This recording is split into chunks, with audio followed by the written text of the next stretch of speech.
जनतेच्या न्याय हक्कासाठी प्रजासत्ताक न्यूज सदैव आपल्यासोबत।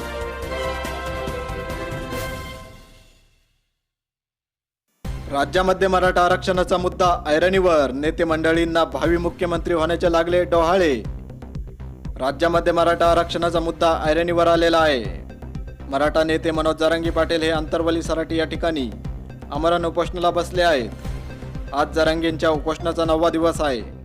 जरांगे पाटील यांची अंतरवली सराटीत तब्येत खालावल्याने महिलांसह आबालवृद्धांमध्ये चिंता निर्माण झाल्याचे पाहायला मिळत आहेत।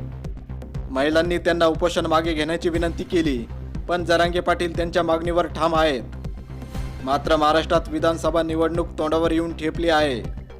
राज्यातील सर्वच पक्ष विधानसभा निवडणुकीच्या तयारीला लागले आहेत। या निवडणुकामध्ये महायुती, मनसे व महाविकास आघाडीतील भावी मुख्यमंत्री म्हणून नेत्यांचे कार्यकर्त्यांकडून बॅनर्स लावण्याचे प्रमाण वाढू लागले आहे। राज्यामध्ये मराठा आरक्षणाचा मुद्दा ऐरणीवर असताना राजकीय वर्तुळात मात्र सर्वच पक्षातील नेत्यांचे बॅनर्स आता भावी मुख्यमंत्री म्हणून झळकत आहे।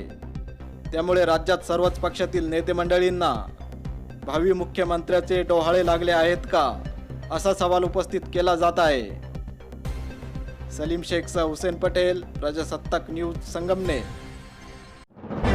आपल्या परिसरातील ताज्या घडामोडी पाहण्यासाठी आजच प्रजासत्ताक न्यूज 24 ला सबस्क्राईब करा आणि रहा अपडेट। तसेच लाईक अँड शेअर करायला विसरू नका। प्रजासत्ताक न्यूज सदैव आपल्यासोबत।